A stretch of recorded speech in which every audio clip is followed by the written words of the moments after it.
사도신경으로 수요일 새벽 예배를 주님께 드리겠습니다.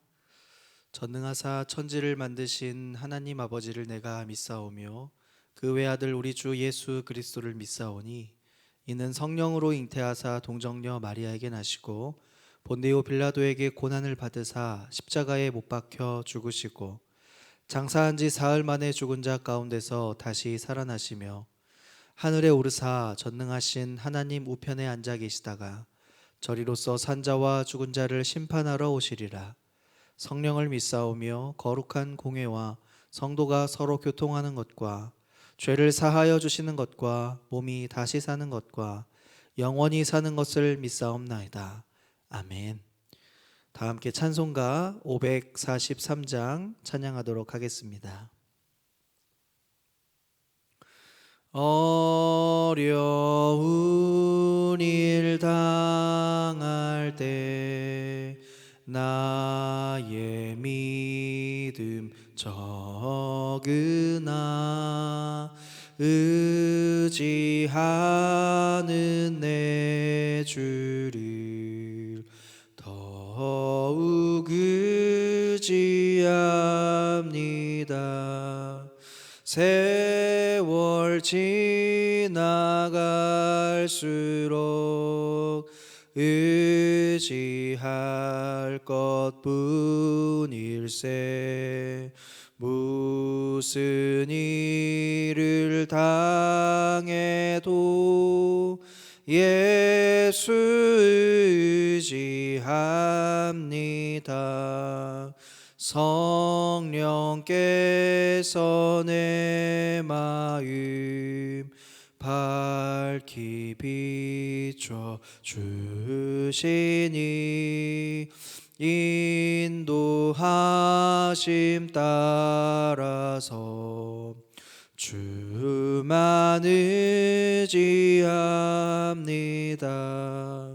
세월 지나갈수록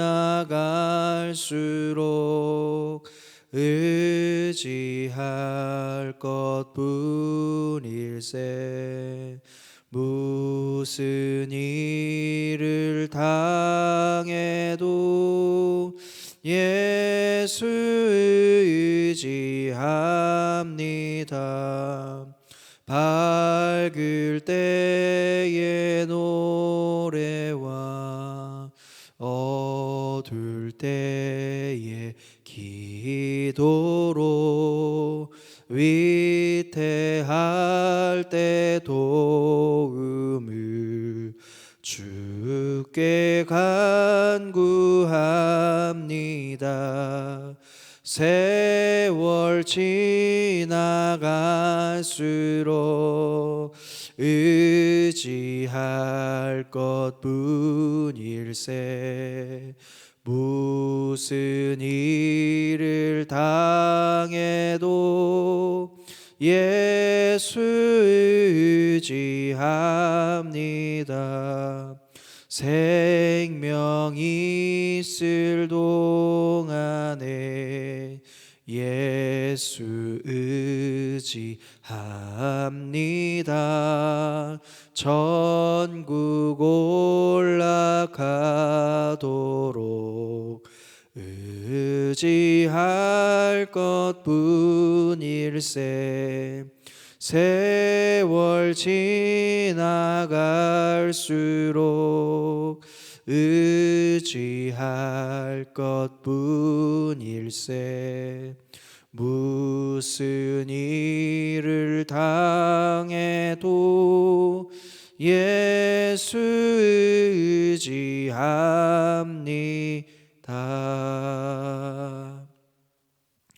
아멘. 오늘 하나님께서 우리에게 주시는 말씀은 창세기 45장의 말씀입니다. 창세기 45장 1절부터 마지막 절까지의 말씀을 우리 함께 읽겠습니다.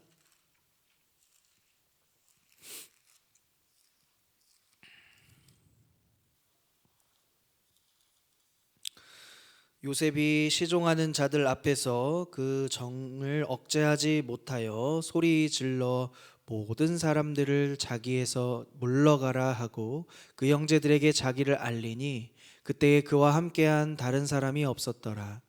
요셉이 큰 소리로 우니 애굽 사람에게 들리며 바로의 궁중에 들리더라. 요셉이 그 형들에게 이르되 나는 요셉이라 내 아버지께서 아직 살아 계시니까 형들이 그 앞에서 놀라서 대답하지 못하더라. 요셉이 형들에게 이르되 내게로 가까이 오소서. 그들이 가까이 가니 이르되 나는 당신들의 아우 요셉이니 당신들이 애굽의 판자라. 당신들이 나를 이곳에 팔았다고 해서 근심하지 마소서. 한탄하지 마소서. 하나님이 생명을 구원하시려고 나를 당신들보다 먼저 보내셨나이다. 이 땅에 2년 동안 흉년이 들었으나 아직 5년은 밭갈이도 못하고 추수도 못할지라. 하나님이 큰 구원으로 당신들의 생명을 보존하고 당신들의 후손을 세상에 두시려고 당신들보다 먼저 보내셨나니 그런즉 나를 이리로 보내니는 당신들이 아니요 하나님이시라. 하나님이 나를 바로에게 아버지로 삼으시고 그 온 집의 주로 삼으시며 애굽 온 땅의 통치자로 삼으셨나이다. 당신들은 속히 아버지께로 올라가서 아뢰기를 아버지의 아들 요셉의 말에 하나님이 나를 애굽 전국의 주로 세우셨으니 지체 말고 내게로 내려오사 아버지의 아들들과 아버지의 손자들과 아버지의 양과 소와 모든 소유가 고센 땅에 머물며 나와 가깝게 하소서. 흉년이 아직 5해가 있으니 내가 거기서 아버지를 복량하리이다. 아버지와 아버지의 가족과 아버지께 속한 모든 사람에게 부족함이 없도록 하겠나이다 하더라고 전하소서. 당신들의 눈과 내 아우 베냐민의 눈이 보는 바 당신들에게 이 말을 하는 것은 내 입이라. 당신들은 내가 애굽에서 누리는 영화와 당신들이 본 모든 것을 다 내 아버지께 아뢰고 속히 모시고 내려오소서 하며 자기 아우 베냐민의 목을 안고 우니 베냐민도 요셉의 목을 안고 우니라. 요셉이 또 형들과 입맞추며 안고 우니 형들이 그제서야 요셉과 말하니라. 요셉의 형들이 왔다는 소문이 바로의 궁에 들림에 바로와 그의 신하들이 기뻐하고 바로는 요셉에게 이르되 내 형들에게 명령하기를 너희는 이렇게 하여 너희 양식을 싣고 가서 가나안 땅에 이르거든 너희 아버지와 너희 가족을 이끌고 내게로 오라. 내가 너희에게 애굽의 좋은 땅을 주리니 너희가 나라에 기름진 것을 먹으리라. 이제 명령을 받았으니 이렇게 하라. 너희는 애굽 땅에서 수레를 가져다가 너희 자녀와 아내를 태우고 너희 아버지를 모셔오라. 또 너희의 기구를 아끼지 말라. 온 애굽 땅의 좋은 것이 너희 것임이니라. 이스라엘의 아들들이 그대로 할세 요셉이 바로의 명령대로 그들에게 수레를 주고 갈 양식을 주며 또 그들에게 다 각기 옷 1벌씩을 주되 베냐민에게는 은 300과 옷 5벌을 주고 그가 또 이와 같이 그 아버지에게 보내되 수나귀 10필에 애굽의 아름다운 물품을 실리고 암나귀 10필에는 아버지에게 길에서 드릴 곡식과 떡과 양식을 실리고 이에 형들을 돌려보내며 그들에게 이르되 당신들은 길에서 다투지 말라 하였더라. 그들이 애굽에서 올라와 가나안 땅으로 들어가서 아버지 야곱에게 이르러 알리어 이르되 요셉이 지금까지 살아있어 애굽 땅 총리가 되었나이다. 야곱이 그들의 말을 믿지 못하여 어리둥절하더니 그들이 또 요셉이 자기들에게 부탁한 말로 그에게 말하매 그들의 아버지 야곱은 요셉이 자기를 태우려고 보낸 수레를 보고서야 기운이 소생한지라. 이스라엘이 이르되 조카도다. 내 아들 요셉이 지금까지 살아있으니 내가 죽기 전에 가서 그를 보리라 하니라. 아멘. 오늘 우리가 읽은 본문 창세기 45장은 요셉과 또 헤어진 형제들 그리고 곧 다시 만날 아버지 야곱의 모습을 그려내고 있습니다. 이제 요셉이 형제들을 만나자 이제 요셉은 그동안에 쌓였던 그 감정들이 터져서 목 놓아 울었습니다. 성경은 그 울음이 얼마나 컸는지 애굽과 온 사람들에게 들렸다라고 말하고 있습니다. 그런데 이 요셉의 통곡, 많은 감정과 또 많은 아픔들 그리고 한 맺힌 서러움 그러한 눈물이 아닙니다. 물론 지나간 세월 속에 자신을 팔아넘긴 형들을 생각할 때마다 마음의 상처와 아픔이 왜 없었겠습니까? 그러면서도 아버지와 동생을 보고 싶어서 밤마다 눈물을 흘렸을 것입니다. 이어지는 이 상황을 통하여 지금까지 마음속에 풀리지 않았던 문제들이 풀리면서 하나님의 은혜를 깨닫는 소중한 시간을 경험하게 됩니다. 바로 오늘 요셉이 흘린 눈물은 그러한 눈물이었습니다. 요셉은 그러면 어떻게 하나님의 은혜를 깨달았을까요? 첫 번째는 하나님의 섭리를 끝까지 믿는 요셉의 모습을 볼 수 있습니다. 5절의 말씀을 보니까 당신들이 나를 이곳에 팔았다고 해서 근심하지 말고 한탄하지 마소서.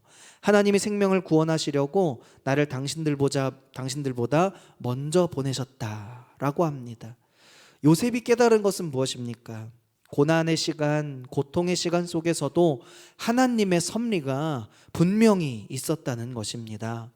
요셉은 자신을 판 그 사람들이 다른 누구도 아닌 자신의 친족이요 형들이었지만 하나님께서 이 일을 주관하셨다라고 고백을 하고 있습니다. 그리고 나서 7절에 이렇게 말합니다. 하나님이 큰 구원으로 당신들의 생명을 보존하고 당신의 후손을 세상에 두시려고 나를 당신들보다 먼저 보내셨나니 라고 말하고 있습니다. 하나님이 큰 구원으로, 하나님의 구원의 은혜로 인해서 나를 먼저 보내신 것입니다 라고 얘기하고 있는 것이죠.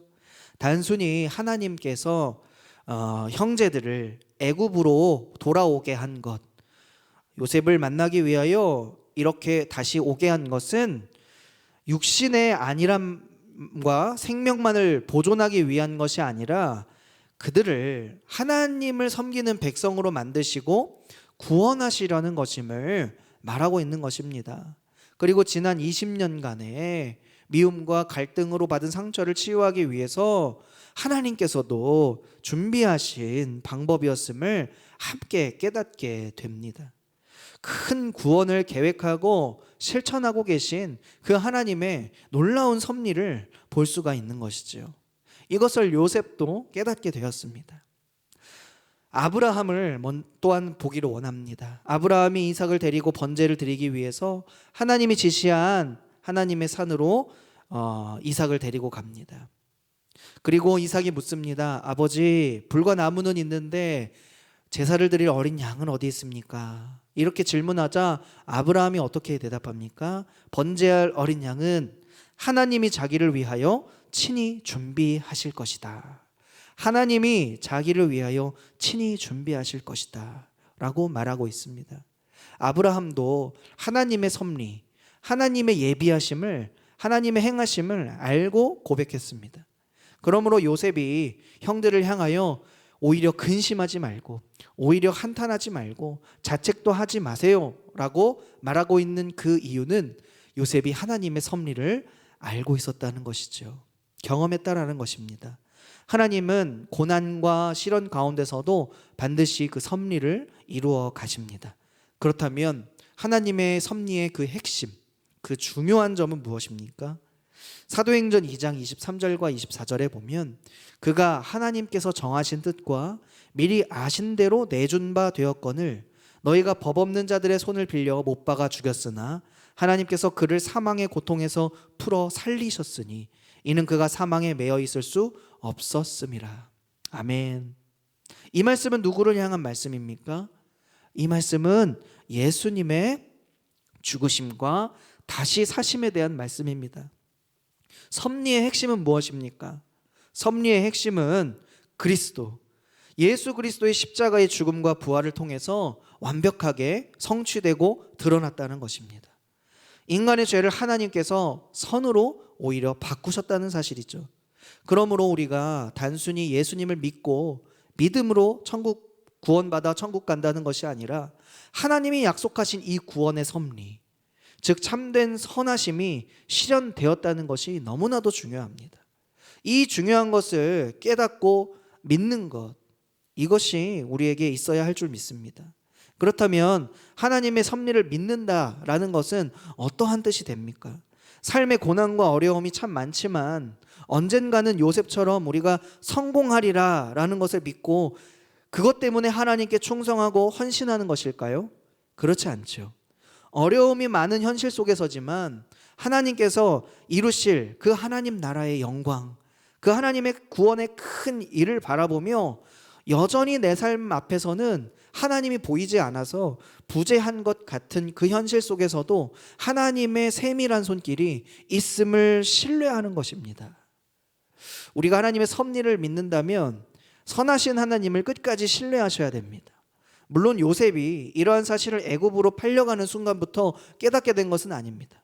구덩이에 던져지고 또 미디안 상인에 팔려지고 또 종으로 보디발의 집에 들어가고 또한 감옥에서 술 맡은 관원장을 만나게 되고 또 복직이 되는 그 모든 과정이 하나님의 구원 계획을 이루기 위한 하나님의 뜻이었음을 조금씩 더 구체적으로 깨닫게 된 것이지요.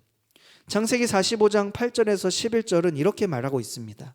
그런즉 나를 이리로 보낸 이는 당신들이 아니요 하나님이시라. 하나님이 나를 바로에게 아버지로 삼으시고 그 온 집의 주로 삼으시며 애굽 온 땅의 통치자로 삼으셨나이다. 당신들은 속히 아버지께로 올라가서 아뢰기를 아버지 아들 요셉의 말에 하나님이 나를 애굽의 전국의 주로 세우셨으니 지체 말고 내게로 내려오사 아버지 아들들과 손자들과 양과 소와 모든 소유가 고센 땅에 머물며 나와 가깝게 하소서. 무슨 말입니까? 이 모든 계획을요, 지금 요셉이 계획한 것 같지만 요셉이 아닙니다. 요셉을 하나님께서 사용하셔서 요셉의 입을 통하여 하나님의 섭리와 하나님의 선하신 일을 간증하는 모습을 볼 수가 있는 것이죠. 애굽의 총리의 위치라면, 요셉이 그 위치에 올라가 있다면 충분히 자기가 했을 만한 일이다라고 말할 수 있을 텐데 지금 그 모든 영광을 하나님께 돌리고 있는 것을 보게 됩니다.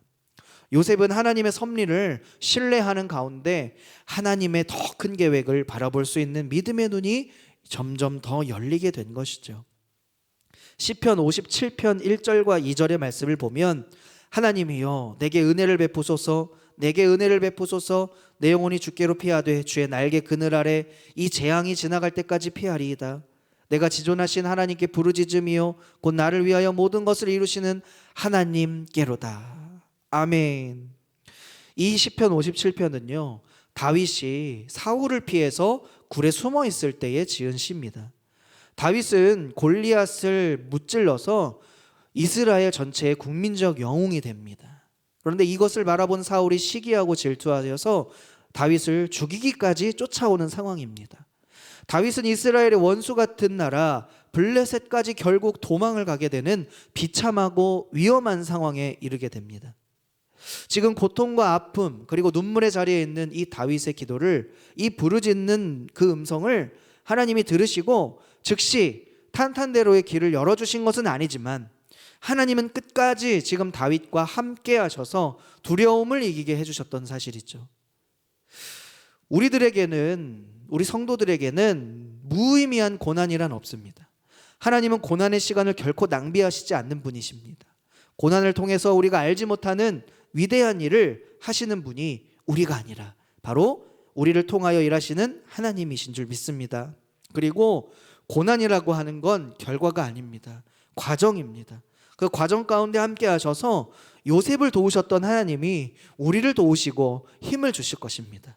그러면 우리가 지내온 그 과정의 모든 순간을 함께 하셨던 그 은혜를 기억하고 고난을 헤쳐갈 담대함을 주신 하나님을 찬양하는 모두가 되어야 하는 것이죠. 고난이 지나갈 때는 어떻게 해야 됩니까? 고난이 마침내 지나갈 때에도 여전히 요셉은 나는 요셉입니다. 나는 여전히 하나님의 사람입니다. 이렇게 고백을 한 것처럼 그의 정체성을 잃지 아니하고 하나님의 섭리를 끝까지 신뢰하고 또 선한 길을 걸어가기를 소망하는 그 요셉과 같은 은혜의 삶을, 복된 삶을 저와 여러분들이 살아내시는 귀한 오늘 하루의 삶 되시기를 예수님의 이름으로 간절히 축복합니다. 아멘. 오늘 이 말씀을 생각하면서 함께 기도하기를 원합니다. 하나님, 우리에게 요셉의 은혜를 베풀어 주시고 하나님의 섭리와 또 하나님의 큰 구원의 일을 우리가 믿음의 눈으로 바라보고 끝까지 신뢰하며 선한 일을 해나가는 우리가 되게 하여 주시옵소서. 무너진 관계, 깨어진 관계가 있습니까? 하나님의 은혜로 회복시켜 주시고 용서와 화해, 화평의 은혜가 우리 가운데 있게 하여 주시옵소서. 그래야 하나님의 뜻을 나타내는 우리 모두가 되게 하여 주시옵소서. 이 시간 말씀을 생각하며 가지고 오신 마음의 소원들과 기도 제목을 놓고 이 시간 합심하여 기도하도록 하겠습니다. 주여, 주여, 주여.